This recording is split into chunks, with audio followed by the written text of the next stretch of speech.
Muy buenas, bienvenidos a mi canal de YouTube. En este capítulo de podcast vamos a tratar la escoliosis. Aquí tengo a mi compañero, amigo, fisioterapeuta Don Ciri, ¿vale? Que nos va a dar luz desde su perspectiva.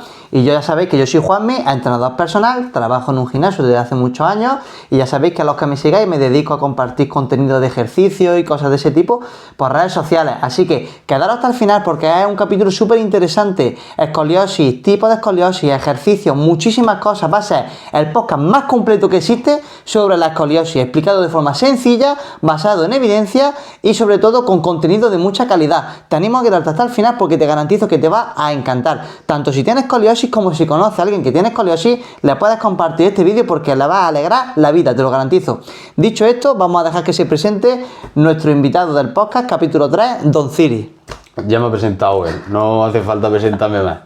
Que vamos a abordar el tema de la escoliosis, que creo que va a ser interesante porque todo el mundo tiene cierto grado y no todo el mundo sabe si hace falta tratársela o no y demás.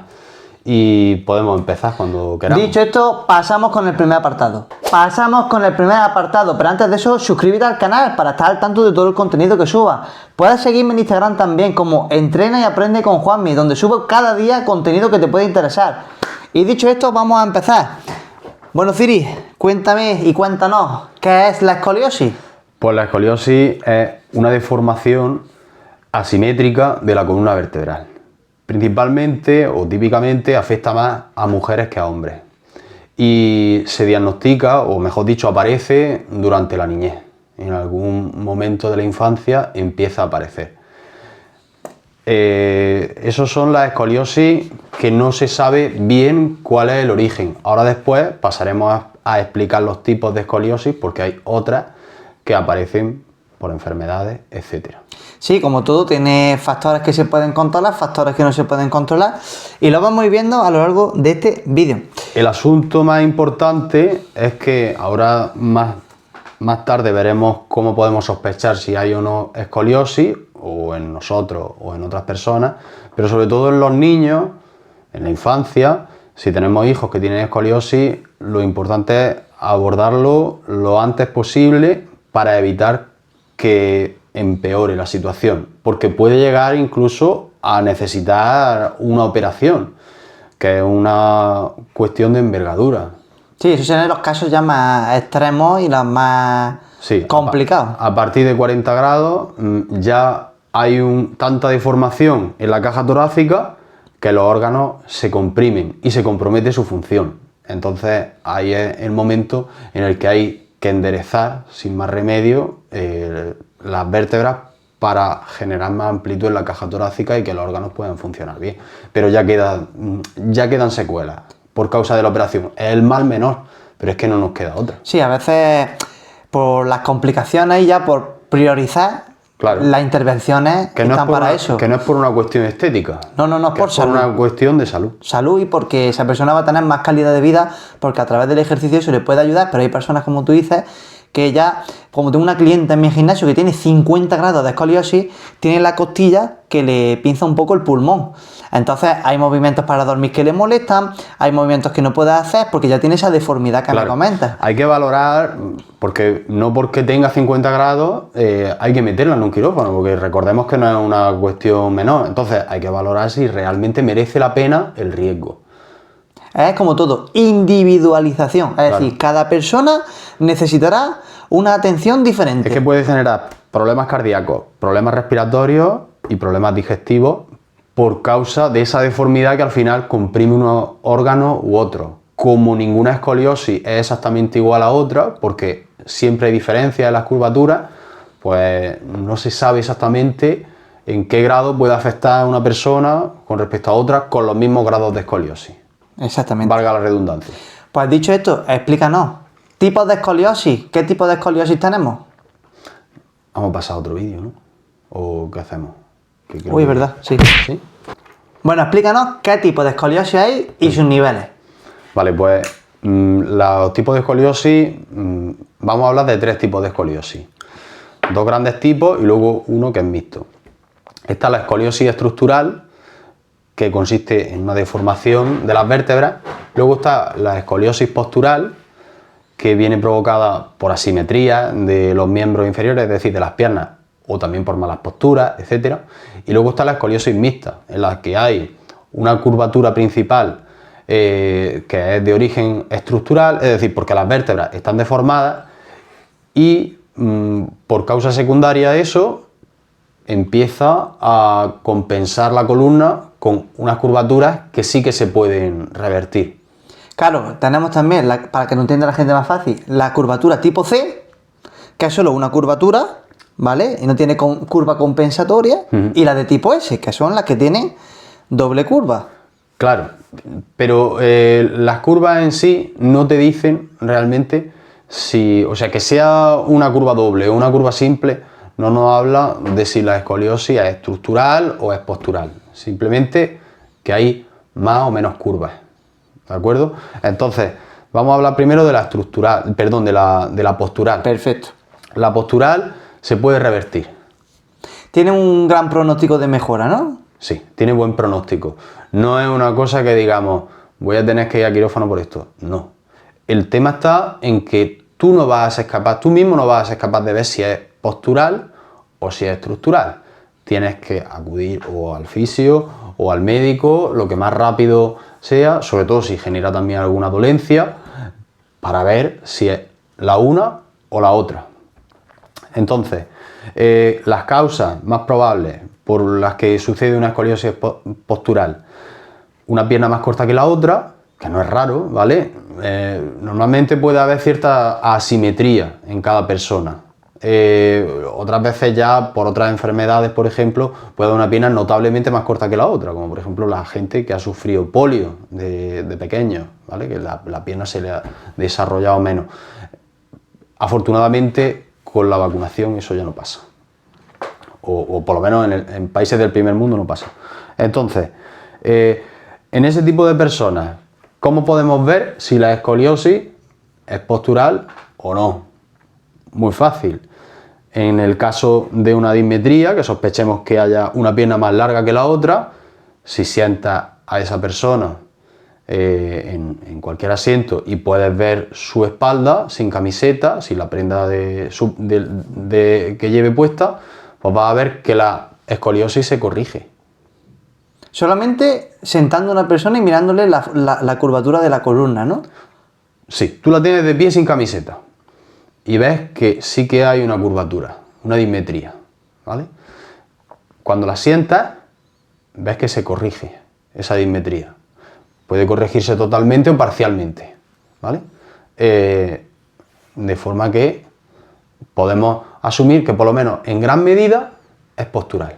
En la medida en la que se corrige, si se corrige poco, pues no es tan postural, pero en la medida en la que se corrige, podemos asumir que es postural. Y es complicado detectar si es postural o estructural muchas veces para los profesionales como tú, fisioterapeutas, médicos, porque ya tendrán la curvatura, pero claro, ¿cómo luego podéis saber que es postural o estructural en muchos casos que no se han haciendo, por ejemplo, eso, porque sea más complejo? El método de diagnóstico, nos estamos adelantando, pero no importa. El método de diagnóstico más fiable, por así decirlo, es la radiografía. Pero como directamente no va a prescribir una radiografía, hay un test que se llama el test de Adam, que consiste simplemente en, con las piernas más o menos rectas, bajar o flexionarse hacia adelante, mejor dicho, desde la posición de pie a tocarse las puntas. El profesional se pone detrás de esa persona y ve si hay una parrilla costal más alta que otra. Eso ya te permite ver el grado de asimetría que hay en la columna. Claro, pondremos imágenes de cosas que estamos hablando para que lo entendáis mucho más sencillo, ¿vale? Aunque ahora mismo estamos hablando, luego le voy a poner yo en la edición imágenes para que entendáis cuál es el test de Adam, los tipos de escoliosis, las curvas, para que lo entendáis mucho más sencillo, ¿vale? Sí, porque es un tema... Sí, es complejo. Estamos hablando de un tema bastante visual y es mejor así, la gente lo va a entender mucho mejor. ¿Y qué estaba diciendo? Eso, bueno, también hay, por ejemplo, una postura de evitación de dolor. Me da un golpe o tengo lo típico que se dice, me ha dado un tirón en las lumbares y tengo más tendencia a ir a volcarme hacia este lado por evitar el dolor y demás. Eso es lo mismo, es una también se puede llamar actitud escoliótica. Mantengo esa posición en la que la columna no se ve simétrica, pero es por una cuestión de dolor. O también por contracturas musculares. Al final la columna se mueve porque hay un juego de músculos que se relajan y los contrarios se contraen. Si hay algún músculo que está ya de por sí más contraído que otro, la columna va a tender hacia el músculo que está contraído. Es un equilibrio de fuerza. Claro, evidentemente, para compensar. Y este tipo de escoliosis pues tiene un buen pronóstico. Haciendo el trabajo adecuado, tus ejercicios correctivos, tu trabajo de fuerza, la mejora y la corrección es prácticamente bastante buena, ¿verdad? Sí, hombre, parece que estoy barriendo para el terreno de los fisioterapeutas, pero al final puede ser que la opción más rápida sea concertar una consulta con el fisio, que te valore y así se puede más o menos dilucidar si es o bien postural, o bien estructural, o quizá mixta. Pero sobre todo, si hay dolor o si tú percibes que hay una asimetría y no tienes constancia de que se te haya diagnosticado una escoliosis anteriormente, en tu infancia o en tu adolescencia, pues sí puede ser conveniente que vayas al fisio también por controlar esa situación, por ver si también es reversible. Claro, y para eso, para que te pueda valorar, para que te pueda recomendar, oye, esto no parece que sea postural, puede que sea estructural, y ya te aconseje que pidas cita con tu médico, que te mande una radiografía para que te puedan ver de una manera más precisa esa columna. Claro. Y también hay más formas de ver si una persona puede tener indicios de escoliosis, como por ejemplo ponerla recta y tú observarla cómo tiene la altura de su hombro, efectivamente, la angulación del brazo en el cuerpo, de eso porque íbamos a hablar también. Eso es muy interesante porque hay personas que tienen más angulación hacia un lado y ya te puede dar también información. Hay muchas herramientas que no necesitas prácticamente ni diagnóstico de imagen, simplemente te puede dar indicios. Yo, por ejemplo, en el gimnasio, ese tipo de pruebas, el test de ADA, esta prueba que te queda recto y ver la angulación entre el brazo y el cuerpo, la forma de su hombro. También hay aplicaciones con muchas líneas ahora para que tú puedas. Eso es chulísimo. Y eso ya puedes decir, oye, a veces he podido aconsejar, creo que puedes tener un poco de escoliosis o escoliosis ya bastante pronunciada. No sé si puede ser postural o estructural, pero oye, no te vendría mal acudir a un fisioterapeuta que te valore. Yo Claro. como entrenador puedo detectar ciertas cosas, pero yo tengo que sugerir a ese cliente que vaya a un profesional especializado que le pueda valorar y ayudar en ese caso, sobre todo si ya vas padeciendo problemas como dolores, molestias, me cuesta dormir, y eso al final a la larga, como tú has dicho antes, si lo vas dejando, puede conllevar a problemas mayores que a lo mejor, si es postural, se pueden solucionar mucho más rápido. Principalmente ya nos metemos si quieres en la estructural. ¿Vale? Venga, vamos a tratar la estructural. Aunque para valorar las dos se hace más o menos las mismas posiciones. Correcto. La escoliosis estructural, como ya he dicho, es por una deformidad de las vértebras. Las vértebras, entre vértebra y vértebra hay un disco, que es una parte blandita, ¿vale? Pero lo que se deforma, aparte de los discos, pero el disco tanto se deforma para un lado como para otro, o para el frente o para atrás. Eso no es tampoco tan interesante de hablar ahora. Lo que se deforma es el hueso.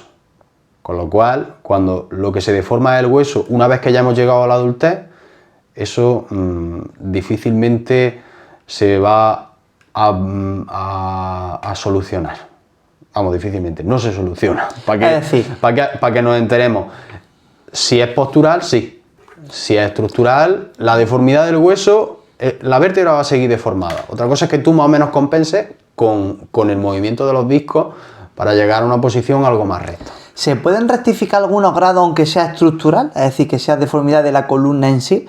¿Se puede mejorar ciertos grados de alineación por un trabajo correcto, aunque no se llegue por completo, evidentemente, a estar completamente recta esa columna?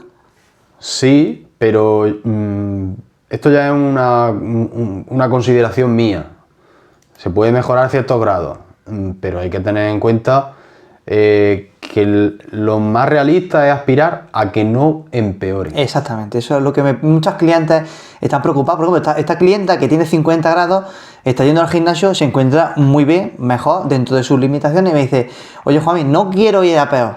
Yo cuando me toque las revisiones, con que no vaya a peor, sería muy feliz. Y si se me llega a corregir, o que sea un grado, porque estaba haciendo un buen trabajo, estaría más que feliz. Porque ya no es que eso, es que no vaya a peor. Bueno, tengo que decir también que la escoliosis no es solamente una deformidad de la columna hacia los lados, sino que también tiene un componente rotacional. Y eso es muy importante. Es decir, es una deformidad en 3 dimensiones, para que nos entendamos. No es solamente en uno de los planos. Entonces,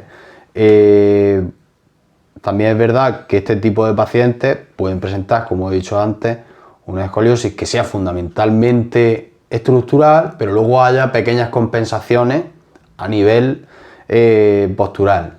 Entonces, esos grados, ¿vale?, que ha podido mejorar es porque en cierta medida parte de la curva o de las curvas tenía un componente postural, porque ya los músculos también van acortándose. Es decir, claro, que la actividad física muy individualizada, ¿vale?, puede ayudar a corregir por lo menos ese componente postural, que en el caso que tú me comentas es minoritario. Sí, que eso tiene sus limitaciones. Háblanos de la tipo C y la tipo S, que son las dos principales escoliosis estructurales que suelen haber en la mayoría de la población. ¿Qué diferencias tenemos con la tipo C, con la tipo S? Pues por ejemplo, la tipo C es solo una curva, ¿de acuerdo? Es menos compleja de tratar y la más típica, la que más se observa, es la que tiene forma de S, para que nos entendamos. A la hora de observar una escoliosis, ya sea postural o estructural, la posición de elección es el paciente sin ropa, de pie, tú de espaldas a él y preferiblemente a una altura intermedia, no a su misma altura de su cabeza, sino que quizá tú te colocas sentado para observarlo y él está de pie. Lo observas de espaldas y, como tú has dicho antes, observas si hay diferente altura en su hombro. Si fuera tipo C, ¿vale?, puede haber diferente altura en su hombro, es decir, si está volcado hacia acá puede que tenga este hombro más alto, ¿vale?, sobre todo si es muy pronunciada, porque es imposible compensar. Y va a haber también una línea en forma de C, que es la que forma sus vértebras. En ambos tipos lo que se va a ver también es como los huecos que quedan, sobre todo si está delgado, entre la cintura y el antebrazo están desnivelados. Uno está más alto que otro y quizá uno sea más amplio que el otro, por culpa de esa deformidad. Si lo ves de lado, lo que vas a percibir cuando ya es muy pronunciada, que de un lado se ve que por detrás las costillas y la escápula sobresale más y del otro sobresale menos. Sí, la escápula alada, sacada para afuera totalmente, más que la otra.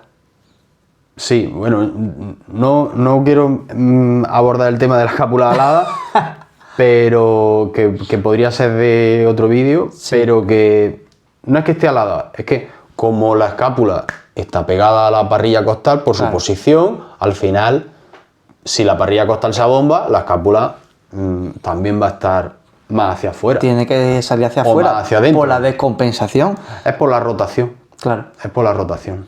Sí, es muy interesante. No sé si se me queda algo en el tintero con respecto a la escoliosis estructural. Bueno, sí, lo que hemos comentado. Vamos a hablar de los tipos, según los grados. Bien. ¿Vale? Los tipos.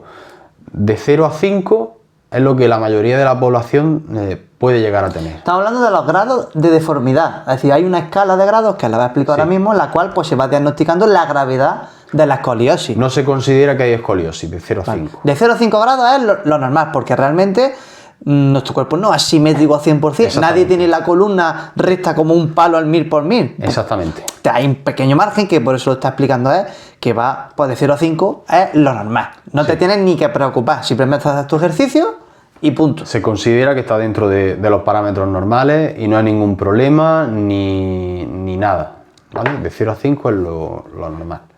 No significa que en el futuro, cuando seamos mayores, se deforme la columna por otras cuestiones, pero bueno, no vamos a entrar en eso. De 5 a 20 grados es una escoliosis leve. Precisa tratamiento fisioterapéutico porque si no se aborda, todas las escoliosis empiezan siendo leves. Si no se aborda, puede progresar hacia una escoliosis moderada o grave. Entonces precisa tratamiento fisioterapéutico. ¿Hace falta corsé? Pues una escoliosis entre 5 y 20 grados. En principio no. Probablemente, si hay componente postural, se pueda revertir bien, ¿vale? Luego, si necesitas pararme, me lo dices, ¿eh? No, tú, explícate, estamos hablando de cosas interesantísimas. De 20 a 40 grados se necesita corsé. El corsé ayuda a frenar esa curvatura, a que no se acentúe más, a que no empeore, y aparte hay unos tipos de corsé que pretenden corregir esa curvatura. Pero una pregunta intentando revertirla. Una pregunta que le surge a muchos clientes que yo tengo con escoliosis. ¿El corsé lo tengo que usar toda mi vida o es un momento puntual hasta que se pueda hacer otro tipo de trabajo? Eso iba yo a comentar. El corsé se utiliza en el periodo de crecimiento, ¿vale? Para tema de escoliosis, más adelante carece de sentido. El corsé se utiliza porque en el periodo de crecimiento el hueso puede remodelarse. Entonces, quizá no llegue a alcanzar las vértebras una forma perfecta, pero con la fuerza que ejerce el corsé consigamos encaminar el crecimiento de las vértebras hacia algo más normal, hacia una curvatura menos pronunciada o hacia una posición pues, que sería de una columna aproximadamente más recta. Claro, pero estamos hablando de pacientes jóvenes, ¿no? Adultos a partir de cierta edad, ¿tiene sentido utilizar el corsé o también puede ayudar en momentos puntuales? El corsé en adultos a partir de cierta edad ya es por otras cuestiones. Sí. O sea, que no tiene por qué, sí, puede ser con otras causas. O sea, por ejemplo, se me ocurre el caso de una persona que tenga inestabilidad de columna, por quizá una parálisis. Pues ahí sí que es interesante ponerle un corsé porque es que si no, claro, se viene abajo. Es como todo. O para uno de los lados. Individualización. Cada persona, cada caso. Hay que valorarlo. Hay que valorarlo. Quizá si se ve que un corsé, repito, los fisios no hacen eso. Los fisios pueden valorar, pero los fisios no te ponen el corsé, ni las medidas ortopédicas lo hace el médico. Pero repito, quizás si se ve que una escoliosis progresa demasiado rápido, pues ya con 20 grados o con menos, pues el médico puede valorar el ponerle el corsé. Que ojo, es una cosa traumática, ¿eh? Sí, que eso... Que en la época de la adolescencia o antes, que te pongan un corsé... a nivel psicológico tiene que ser... Entonces, hay que valorarlo también. Pero al final es minimizar que empeore. En el futuro esa persona, aunque quizá lo pase mal, puede ser que lo agradezca. Hombre, todo por el bien de la salud de la persona. Sobre todo si es consciente de lo peor que podría estar. Que bueno, que a veces no se valora de esa manera. Por eso es tan importante la educación de aprender, de saber realmente cuál es mi problema, cómo lo puedo solucionar, tanto para tu tranquilidad como para ser consciente del riesgo que tiene el no atajar ese problema y de esto no dejar que vaya esto. Si se puede frenar por lo menos, pues hay que hacer todo lo posible y ya es lo que vamos a ver en este vídeo. Es un tema... Bueno, sí. Perdón que... No, dime. Que es un tema a trabajar bastante importante porque la gente joven, pues la autoestima no la tiene trabajada, probablemente, o no es una cosa, hay gente que sí, que lo tiene más desarrollado y gente que menos. Entonces, cuando se pone el corsé, vamos, y esto es una opinión personal, no profesional, quizá también, en cierto modo, haya que, no lo sé, acudir a orientadores o psicólogos, mejor dicho, para trabajar un poco la autoestima de esa persona a la que le han tenido que colocar un corsé, que puede ser que se enfrente a burlas y cosas por el estilo. Puede que nos estén viendo personas que tengan hijos y estén pasando por esta situación. Sí. Y recomendamos el tratamiento multidisciplinar, es decir, psicólogo, fisioterapeuta, mano de un entrenador. Al final es lo mejor que se puede hacer para tratar todo esto, porque tiene problemas en todos los aspectos y es como dice, llevar un corsé a cierta edad. Yo me imagino con 14 o 13 años llevar un corsé cuando me preocupaba que no me vieran un grano que me había salido aquí, que me daba vergüenza, porque estamos en la edad tonta, pues sí que es cierto que, bueno, a lo mejor no le damos importancia, pero sí que es cierto que se puede valorar la opción de, oye, puedo en el instituto o en el colegio acudir a ese psicólogo o orientador o pedagogo, quien esté, para ayudar a mi hijo, a mi hija, a que gestione eso de la mejor manera posible, en caso de que se vea que, pues, que tiene vergüenza, que se meten con él, porque por desgracia siguen pasando estas cosas Y otra cosa voy a decir, no abandonar la práctica deportiva. nunca. O sea, existen ciertas limitaciones, lógico, es normal. Porque además te han puesto un corsé. La columna está preparada o está naturalmente hecha para ser móvil y te ponen un corsé, con lo cual te inmovilizan. Pero eso no significa que la práctica deportiva tengas que abandonarla por completo. Es interesante. Además, a nivel social también te puede ayudar. Si te aíslas, eres un objetivo más fácil. Si aún así si aunque te han puesto un corsé, mantienes el vínculo con tu alrededor, al final vas a estar más integrado, que es de lo que se trata. Para hacer ejercicio teniendo el corsé, ¿no? Sí, sí se puede. Y se debe, no que se puede, se debe, porque el corsé es una parte y luego está la otra, que luego lo vamos a ver a lo largo del podcast. Que a través del ejercicio, actividad física, ejercicio físico adaptado e individualizado. Claro. ¿Vale? Después de los 40 grados que nos hemos quedado por ahí, ya hemos abordado todo. Perdón, porque tengo también que puntualizar. Vale. Cuando la persona tiene el corsé, el niño, el adolescente tiene el corsé, también se pueden hacer ejercicios, como tú has dicho, específicos. Y después del corsé es muy importante seguir trabajando con ejercicios. ¿Por qué? Porque individualizados para esa persona. Porque después del corsé, los músculos que estabilizan la columna han perdido su capacidad, en parte, bueno, completamente no, pero en parte sí, les cuesta más porque el corsé ya estabilizaba la columna. Le quita la función al transverso, por ejemplo. Si tú llevas algo que te hace presión, como es la función del transverso, por ejemplo, mucho tiempo, es como que inhibe su funcionalidad. Es decir, dice el transverso, oye, si ya me estás quitando el trabajo, ¿para qué lo voy a hacer yo? Y ahí se va debilitando su función. Lo vamos a entender muy fácil. Cuando te han escayolado un brazo, los padres de antaño que jugaban en la calle y se partían un brazo, una pierna, lo que sea, ahora ya no tanto. Pero antes pasaba eso, los que no estén viendo. Te escayolan un brazo, cuando te quitan la escayola, ese brazo se ha atrofiado. Ha perdido tanto la capacidad de moverse bien en el rango completo como la fuerza. Está flojo, está débil. Hay que volver a recuperar eso. Pues con la musculatura de la espalda es lo mismo. Yo no me vengo abajo porque tengo unos músculos que se contraen de forma inconsciente para mantener la postura. Correcto. Si me ponen un corsé, esos músculos pues empiezan a dejar de trabajar porque no hay la necesidad. Bueno, y dicho esto, a partir de los 40 grados, como estábamos hablando antes, Sí. ¿qué sucede? Pronóstico. Seguimos con el pronóstico de grados de escoliosis. A partir de los 40 grados, de 40 a 60 grados, ¿vale? Y yo digo 60 porque, por establecer un límite, pero de 40 a 60 se considera una escoliosis grave. Hay que ver si hay compromiso de los órganos, porque ya la caja torácica empieza a deformarse y es la que encierra los órganos importantes, entre comillas, ¿vale? Vamos, digo entre comillas, pero que los órganos más importantes están ahí, órganos vitales, para que nos entendamos. Entonces, si nos fijamos, los órganos vitales están encerrados por un armazón de hueso, el cerebro y la caja torácica. Pero eso es un inciso que lo puedes borrar si quieres. Lo voy a dejar, está interesante. Lo que te iba a comentar, hay que empezar a valorar la intervención quirúrgica. La intervención quirúrgica consiste en taladrar el hueso, ¿vale?, de cada vértebra, colocar clavos y enderezarlos con unas varillas. Las varillas y los clavos quedan fijos al hueso.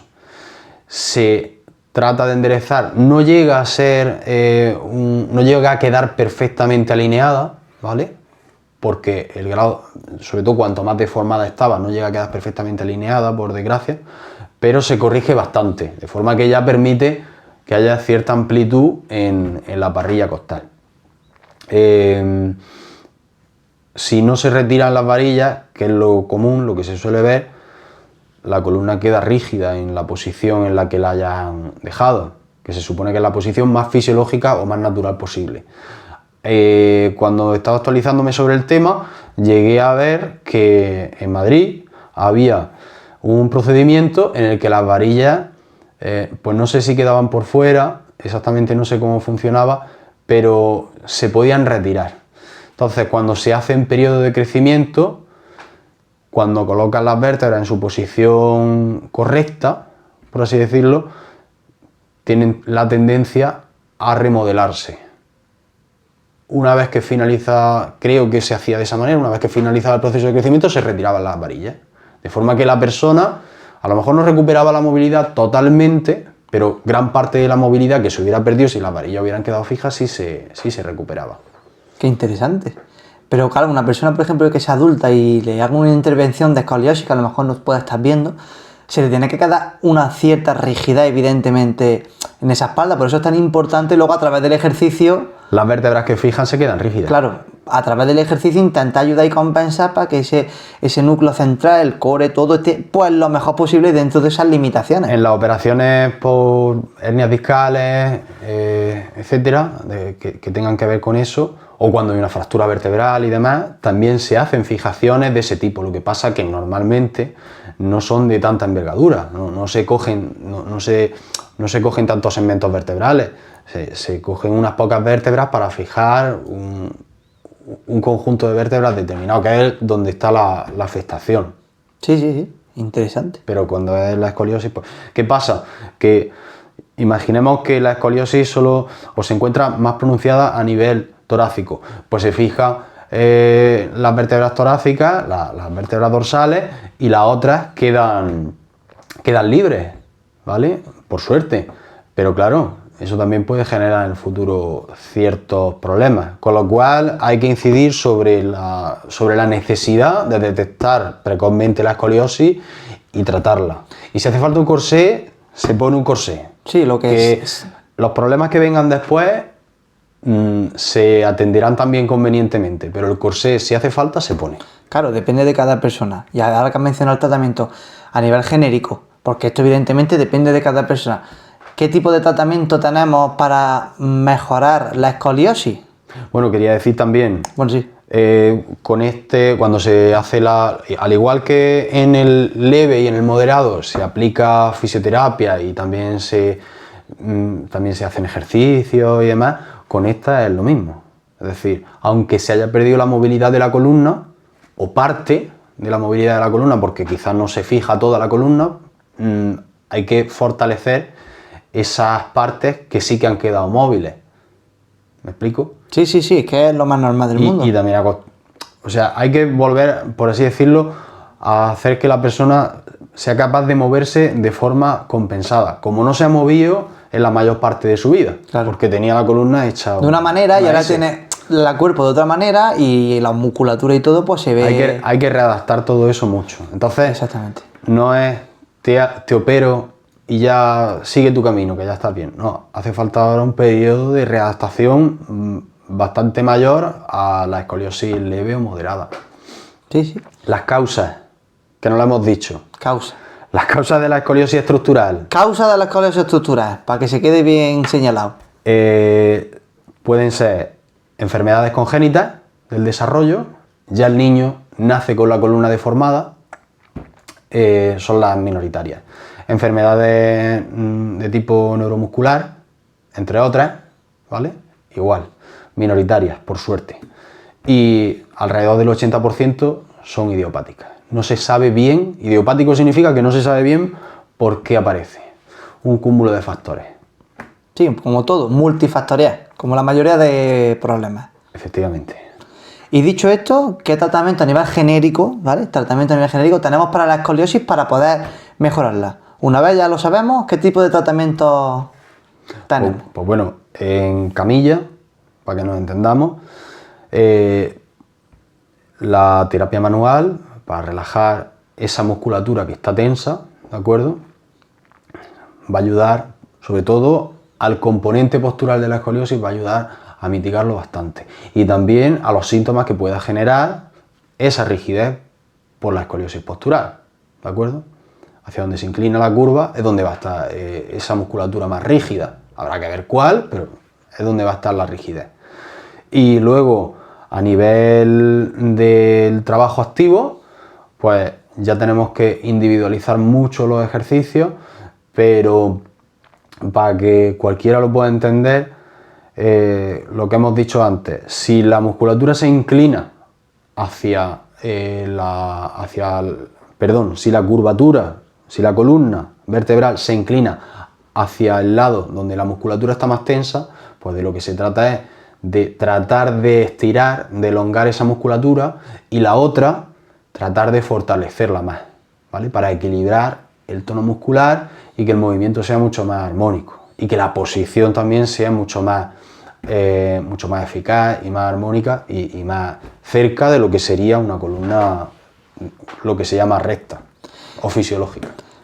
Los tratamientos principales por parte fisioterapeuta, lo que has comentado, y luego por parte del entrenador, en este caso la parte que me tocaría correspondiente a mí, ejercicios correctivos, que también lo puede hacer fisioterapeuta, ejercicios correctivos, como lo que has mencionado, que eso luego vamos a ver un apartado exclusivamente hablando de eso, y luego también trabajo de fuerza, evidentemente, que tenemos que hacer, sobre todo de la zona del core, son músculos que se encargan de estabilizar toda nuestra zona central de nuestro cuerpo para que funcione como un reloj.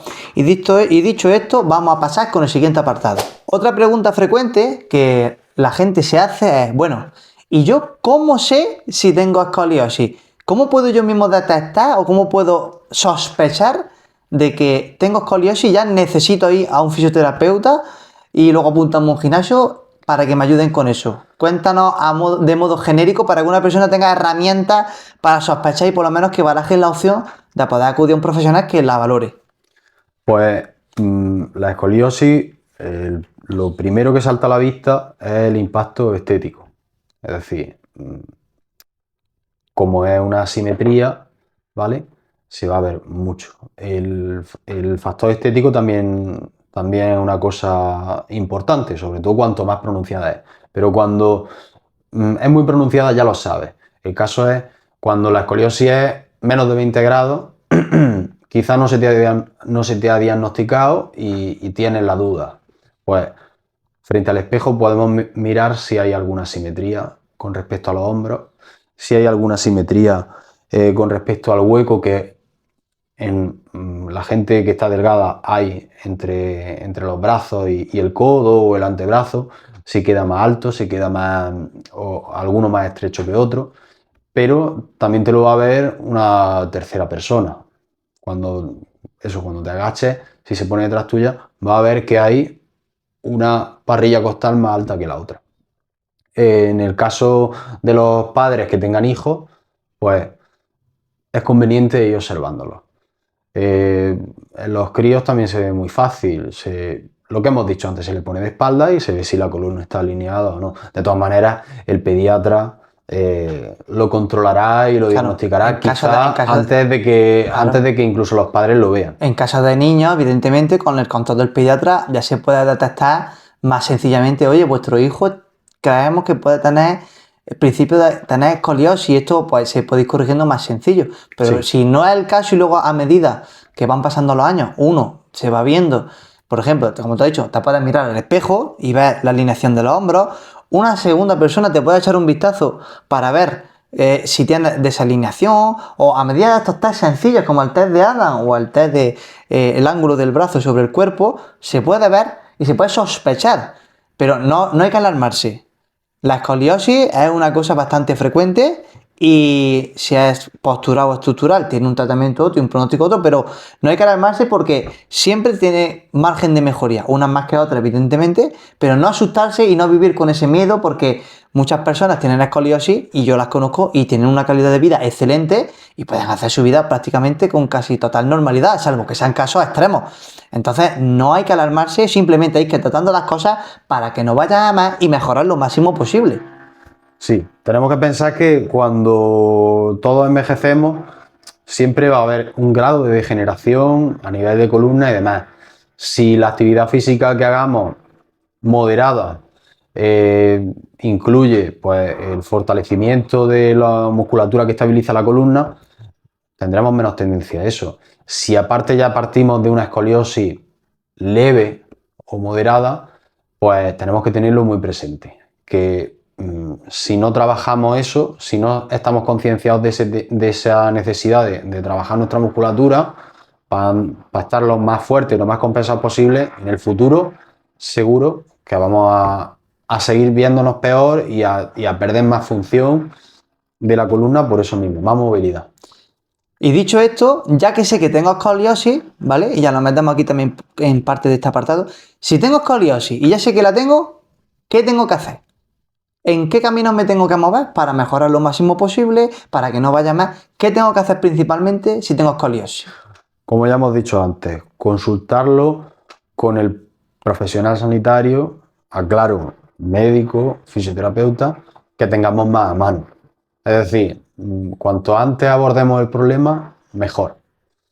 Si tenemos dolencia, pues sobre todo, ¿vale? Cuando hay dolencia, la necesidad es mayor, es más, queremos la solución de forma más inmediata. Claro. Pero es mejor prevenir que curar en estos casos. Lo ideal sería acudir a un médico fisioterapeuta, ¿vale? Fisioterapeuta es más rápido y luego ya cuando esa persona, esa profesional ya valore y ya vea el pronóstico y ya se sepa más información, pues evidentemente mediante ejercicio, mediante entrenamiento, pues ya ir corrigiendo y compensando y haciendo todo lo que esté en nuestra mano para convivir y hacer todo lo que esté en nuestra mano, como he dicho antes, para mejorar lo máximo posible y que sobre todo que no vaya a más y que vaya mejorando lo máximo posible. Entonces, ¿qué tengo que hacer? Primero, ir a un fisioterapeuta, que es lo que yo recomendaría personalmente, y luego evidentemente ese fisioterapeuta te tendría que derivar pues a un entrenador o a un gimnasio para que tú sigas ese camino de fortalecimiento y que ese profesional te ayude con los ejercicios que los vamos a ver a continuación. Así que, ¿tienes algo que decir antes de pasar al siguiente apartado o ya podemos pasar? Yo creo que no. Pues pasamos con el siguiente apartado. Venga. Pasamos con el siguiente apartado. Siguiente parte, vamos a ver estiramientos y ejercicios correctivos para escoliosis. Esto, como hemos dicho antes, todo es individual, cada persona, y en función de dónde se tenga la curvatura, pues habrá que hacer hacia un lado una cosa, hacia otro lado otra. Recapitulando un poco para que tengamos información, la escoliosis cuando tiene la curva, ¿vale? El lado más acortado, el lado cóncavo, que es hacia donde se va la persona, ¿vale? Ese lado hay que estirarlo y elongarlo porque hay acortamiento, ¿vale? Y el otro lado, el convexo, que es hacia el otro lado donde queda la curva, ¿vale? Habría que fortalecerlo más porque tiene más debilidad muscular a causa de ese acortamiento. Por lo tanto, si yo, por ejemplo, por ponerle un ejemplo, me voy a poner mirando para acá. Yo tengo el lado cóncavo hacia acá. Quítate la camiseta. Yo tendría. No me quito la camiseta porque estoy en volumen de hace 7 años y no se me ven los abs. Tendría que estirar, ¿vale? Si es solo, por ejemplo, de tipo C, es que también depende si es de tipo C o tipo S. Vamos a suponer que es de tipo C, en este caso. Y lo tengo hacia el lado. Pues tendría que estirar al otro lado, tanto la zona del dorsal y el brazo, como la pierna del mismo lado. ¿Vale? Eso si es de tipo C. Y si es de tipo S, ¿vale? Tendría que estirar el brazo y la pierna contraria, ¿vale? Porque cada tipo de escoliosis depende de... O sea, habrá que tratarla de forma distinta. Estirar el lado cóncavo y fortalecer el otro. ¿Cómo puedo fortalecer el otro? Pues mira, hay muchísimos tipos de ejercicios, pero a mí personalmente me gustan mucho las planchas laterales. Las planchas laterales fortalecen toda la musculatura lateral, oblicuo, serrato, etcétera, etcétera, etcétera, ¿vale? Y si aparte esa plancha lateral le suma el estiramiento del lado cóncavo, estás haciendo un trabajo 2x1, fortalecer y estirar la zona. Aunque repito, esto ya depende de cada persona hacia qué lado, pero principalmente para que lo entendáis, estirar el lado cóncavo y fortalecer el lado convexo. Dependiendo si es tipo C o tipo S, ¿vale? El estiramiento es de la misma zona, o si es de tipo S, tiene que ser cruzado.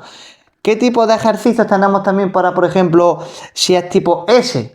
Pues ejercicios como, por ejemplo, Superman, que es estirar en cuadripedia, ¿vale? Ponte también, si puedo, imágenes, brazo y pierna contraria y elongar. Tenemos que estirar. Si la columna la tenemos en forma de C, estirarla. Y si la tenemos en forma de C, estirarla. Los ejercicios en cuadripedia, como por ejemplo Superman. Ejercicios que van muy bien. Gato, caballo, ¿vale? Este ejercicio se conoce de 1000 maneras. Gato contento, gato enfadado, gato caballo, cat camel en inglés, como sea. Que esto sí conlleva a hacerlo de la siguiente manera. Nos ponemos en cuadripedia, curvamos nuestra curvatura y luego arqueamos. Pero es muy interesante hacerla en varios ángulos, no solo en ángulo recto, sino hacia la izquierda y hacia la derecha. El mismo movimiento para darle variabilidad a la columna, ¿vale? Súper importante.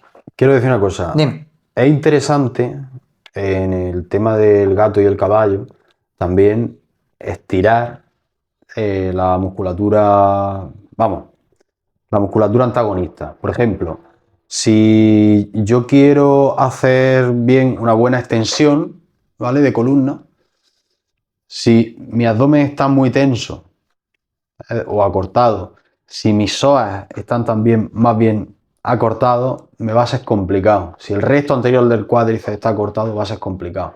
Entonces es interesante estirar esos músculos que intervienen, o mejor dicho, que se oponen a esa extensión de columna. Correcto, para que se pueda hacer movimiento mejor, porque muchas personas a causa de estos acortamientos, problemas, pues tienen dificultades para hacer el gato caballo. Entonces, esa parte se trataría aparte y en complemento con ese tipo de ejercicios. Alguno me va a buscar el fallo diciendo, pues el resto anterior del cuádriceps no se opone a la extensión de columna porque no se inserta en la columna. Lo sé, lo sé. Pero normalmente cuando hacemos una extensión de columna, por ejemplo, para coger algo de una estantería, ¿vale? Lo lógico es que la pelvis también se vea arrastrada y hagamos una extensión de cadera. Ese músculo, tanto el psoas como el resto anterior del cuádriceps, se oponen a la extensión de cadera, ¿vale? Con lo cual, hombre, para alcanzar todo el rango de movimiento a nivel general, no solo a nivel de la columna, aunque estamos hablando de la columna, no solamente es interesante estirar la musculatura que interviene en la flexión o extensión de la columna, sino más allá. Sí, porque al final no somos analíticos. Cuando hacemos un movimiento, no solo un músculo el que lo hace, al final tiene muchos músculos y que participan en esa acción, pues somos seres funcionales, que estamos interconectados. Lo que pasa en un lado repercute... Uy, que me toca el micro. Lo que pasa en un lado repercute en otro, evidentemente. Si yo tengo un problema aquí, pues no solo me afecta aquí, me afecta a las articulaciones y estructuras vecinas, en fin. Que todo al final es un poquito más complejo de lo que parece. Cadenas musculares. Efectivamente. Tema para otro vídeo. Correcto, eso ya hablaremos en otro vídeo largo y extendido. Y siguiendo con los ejercicios, ¿qué más estiramientos podemos hacer? Pues mira, uno que me gusta también mucho personalmente es dejarse colgado de una barra. Dejarse colgado de una barra ayuda a estirar la columna, ¿vale? Eso es otro ejercicio que ya no solo va bien para la escoliosis, sino para otro tipo de problemas, va de maravilla, ¿vale? Otros ejercicios posturales que también me gustan mucho, sobre todo para cuando hay una escoliosis postural, son los ejercicios de me pongo un objeto en la cabeza, me hace estar erguido y me desplazo. Y como progresiones a nivel propioceptivo es muy interesante también porque nos ayuda a estar en tensión con la musculatura del cuello y de nuestro cuerpo. Aparte de hacer desplazamientos, por ejemplo, con un libro en la cabeza, oye, siéntate en una silla y levántate sin que el objeto se te caiga. Oye, muévete ya esto. Esos tipos de ejercicios van muy bien porque ayuda a tener una mejor postura y a estirar inevitablemente toda la zona de la columna, porque si no el objeto se puede caer. Entonces, todos esos tipos de estiramientos, todos esos tipos de ejercicios compensatorios de fortalecer toda la zona lateral, habría que hacerlo sin ninguna duda. Lo que pasa, que como hemos estado diciendo, pues depende de la persona, individualizar a cada persona, pero eso sería de modo genérico el principal trabajo a nivel correctivo que habría que hacer. Luego, después de hablar de esto, vamos a hablar en el gimnasio cómo tengo que hacer ya el entrenamiento de fuerza, que ahora lo vamos a ver de manera sencilla porque es muy interesante. Y antes de cerrar este apartadito, ¿quieres comentar y añadir algo acerca de estiramiento y ejercicios correctivos? Es bueno también trabajar en bilateral. Es decir, a ver si me explico. Una pierna y luego la otra, o un brazo y luego el otro, ¿vale? Si trabajo unilateral, perdón. Sí, eso. Bilateral me he confundido. Bilateral es, por ejemplo, la típica sentadilla. Trabajo unilateral es sentadilla una pierna, por decir algo, ¿vale? O peso muerto una pierna. Eso lo vamos a ver ahora después. Es bueno trabajar unilateral, porque así tenemos la medida en la que somos más capaces de movernos con una parte respecto de la otra y también cuánta fuerza hay en un lado y en otro, con la intención de igualarlo, tanto en la movilidad como en la fuerza. Correcto. Siguiente apartado, ¿Cómo tengo que entrenar fuerza en el gimnasio si tengo escoliosis? Pues bueno, como en mi caso, ya sabéis que yo trabajo en un gimnasio, cuando me llega una persona que tiene una escoliosis que entra dentro de un rango ya preocupante, ¿vale? O sea, una escoliosis postural, estructural, en función de lo que le hayan diagnosticado, habrá que valorar qué tipo de trabajo se le puede poner a esa persona. Una vez ya sé qué tipo de escoliosis, hacia qué lado tiene las curvaturas, pues vamos a empezar a hacer, junto a estos ejercicios de estiramiento y correctivos que hemos dicho antes, un trabajo de fuerza muscular, sobre todo muy importante, el núcleo central, el core. Todos esos músculos son súper imprescindibles para que la mecánica del cuerpo funcione perfectamente. ¿Cómo tengo que hacer mi entrenamiento de fuerza? Es complicado hablar a nivel genérico porque ya os digo, cada persona es un mundo y había que individualizar, pero como ha dicho antes el compañero, que lo vamos a extender aquí un poquito, es el trabajo unilateral. Es decir, extremidades separadas. Si yo, por ejemplo, quiero hacer un press para pectoral, en vez de hacerlo, por ejemplo, con barra, pues lo voy a hacer con mancuernas, ¿vale? Si yo, por ejemplo, voy a hacer unas extensiones de rodillas, en vez de hacerlo con dos piernas, lo puedo hacer en una. Las variantes de zancada. Vamos a incluir en un principio trabajo unilateral. Ahora bien, para los ejercicios del torso, ¿vale? Principalmente, en función de hacia dónde se tenga el lado, pues también a veces se recomienda, depende del caso y depende de la situación inicial, trabajar asimétricamente el volumen de trabajo. Es decir, si yo tengo el lado cóncavo hacia acá, este lado se tendrá que llevar menor trabajo que el lado convexo. ¿Por qué? Porque este lado va a necesitar más trabajo para compensar. Os voy a poner un ejemplo. Si yo tengo que hacer un remo con mancuerna unilateral, pues el lado convexo, en vez de hacer por los dos lados 3 series de 10, en el lado convexo haría 3 series de 7 y en el otro 3 series de 3 o de 4 repeticiones. No lo dejamos de trabajar, pero sí lo desequilibramos para que haya una compensación, al menos en un trabajo inicial. Con el paso del tiempo, esto ya va cambiando y ya se hace un trabajo más equilibrado. Pero al principio no es mala idea y lo recomiendan, es ese trabajo asimétrico. Es decir, al lado que está convexo le meto menos volumen de trabajo y el otro le meto un poquito más de trabajo. En algunos movimientos y en ejercicios, no tiene por qué ser en todo. Pero es muy importante empezar con un trabajo unilateral. Si estoy haciendo press de hombros, pues press con mancuernas. Si estoy haciendo bíceps, curl de bíceps con mancuernas. Tríceps, unilateral. Y luego ya con el paso del tiempo se va valorando si esa persona se le pueden ir incluyendo otros ejercicios. Una no recomendación que es muy importante comentarla, que a las personas que tienen escoliosis no pueden hacer al principio, serían cargas axiales. Es decir, si yo tengo una curvatura en S pronunciada y yo no estoy acostumbrado a hacer entrenamiento de fuerza y me pongo a hacer una sentadilla en la cual cargo un peso en la parte de la columna donde yo tengo la curva en S, es como si tuviésemos un andamio que en vez de sujetar nuestra pared de forma recta, lo tenemos en forma de S. Pues ese andamio es muy inestable, posiblemente esa forma en la que cae la carga, nuestra espalda en ese momento no la tolere bien, nos causa dolor y nos pueda causar problemas. Por lo tanto, evitamos a toda costa las cargas axiales, sentadillas por detrás. Todo lo que cargue nuestros hombros lo quitamos en un inicio.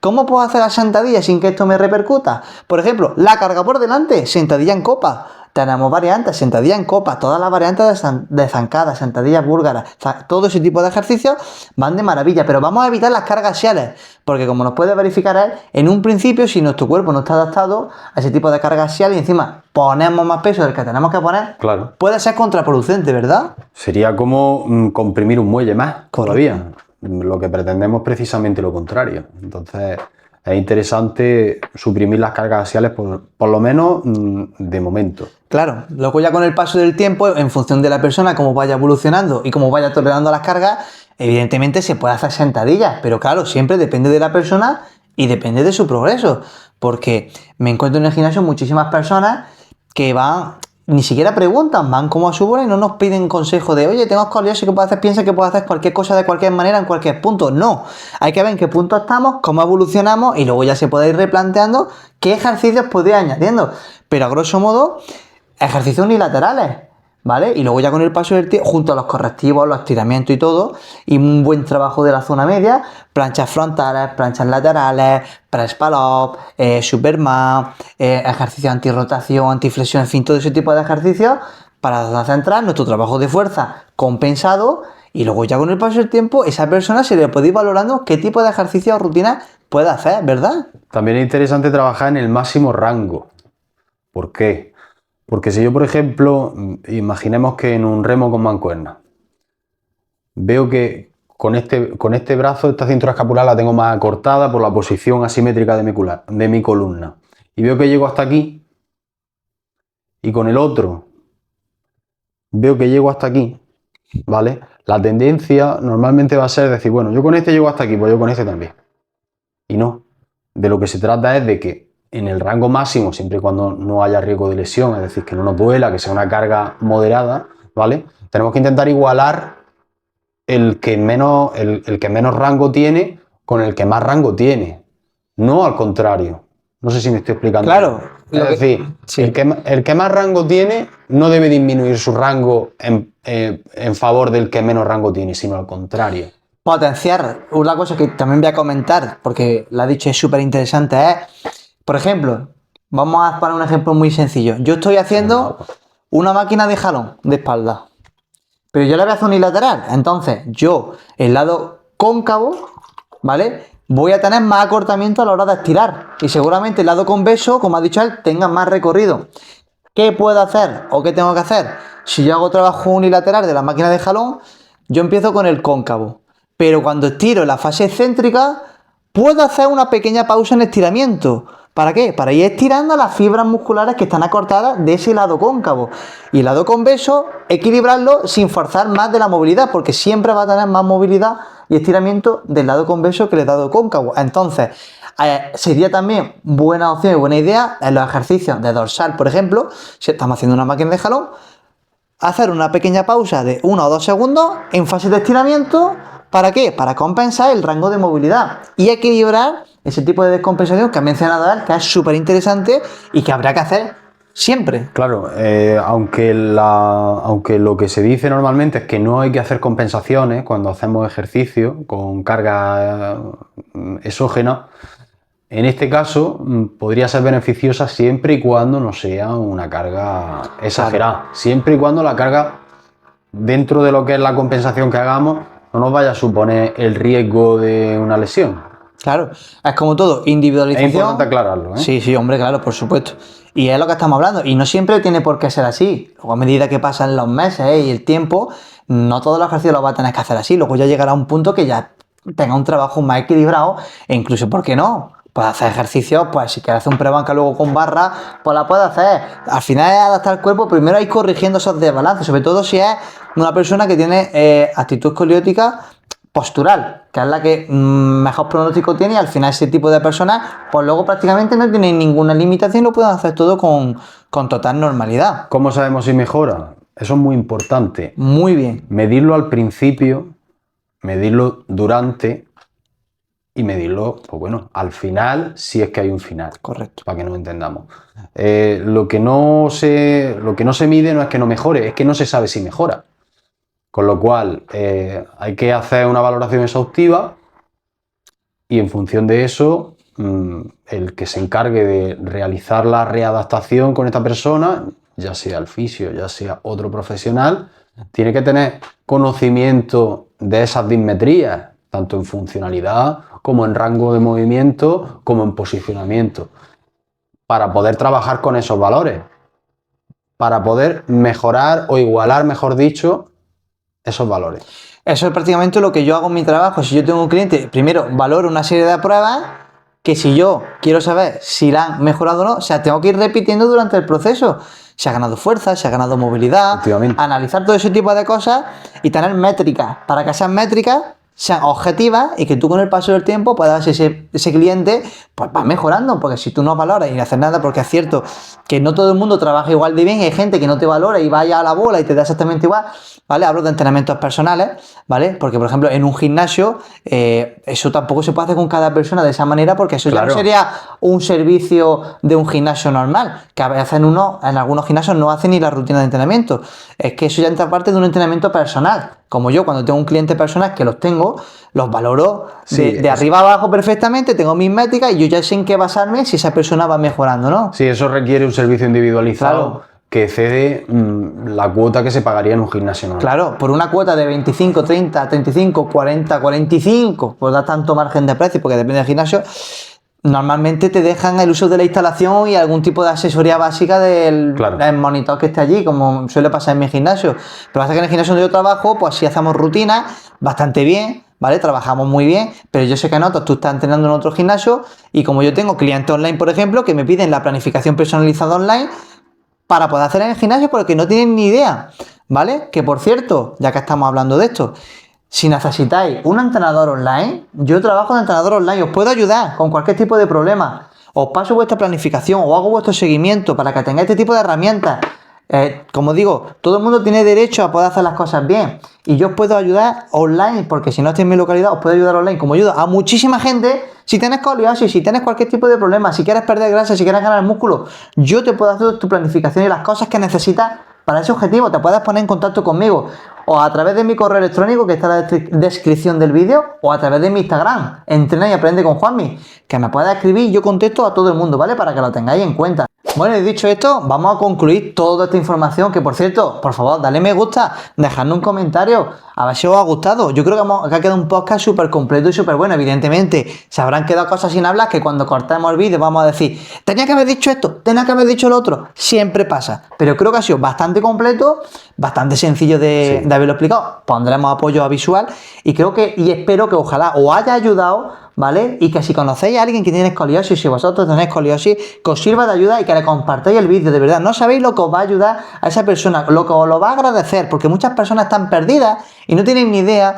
También dicen, es que no sé si va a poder hacer esto, las limitaciones. Dar la tranquilidad y educar y aprender a las personas, que las personas aprendan es lo mejor que puede hacer. Dicho esto, vamos a concluir. Por tu parte, ¿qué conclusiones?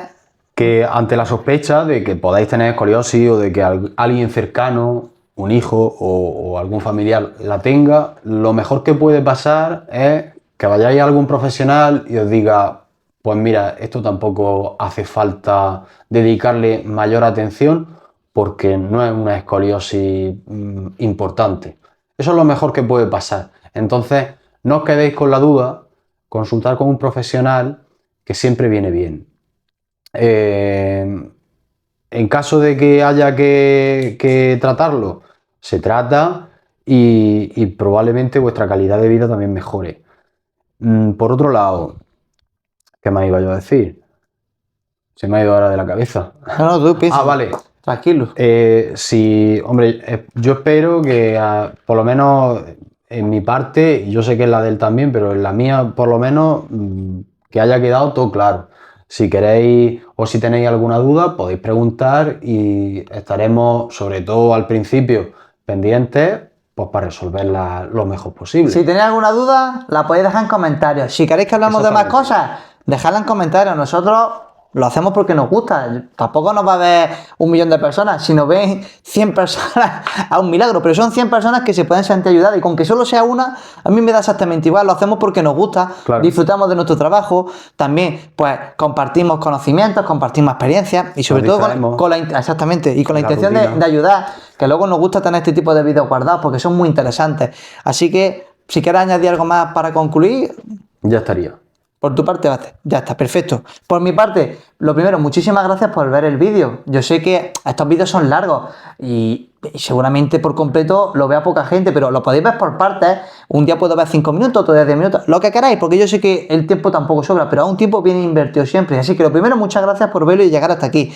Lo segundo, ya os digo, si necesitáis un entrenador online que os pueda ayudar, podéis contactar conmigo a través del correo electrónico o por mi Instagram, Entrena y Aprende con Juanmi. Lo tercero y último, que por favor, que hagáis ejercicio, que os pongáis a buenas manos, que no os desaniméis, que todo tiene mucho margen de mejora, que podéis mejorar muchísimo, no solo ya a nivel físico, sino a nivel mental. Hacer ejercicio es lo mejor que existe y sobre todo, si ya habéis mejorado con el ejercicio, no lo dejéis, no digáis, oye, es que como ya he hecho ejercicio y he mejorado lo que me pasa, ya lo voy a dejar porque ya estoy bien. No, hay que seguir haciéndolo, esto es un estilo de vida que hay que hacerlo para toda la vida. Así que hacer los ejercicios, sobre todo, hacerlos bien y poneros en buenas manos. Y dicho esto, repito, muchísimas gracias y nos vemos en futuros podcasts. Chao, adiós.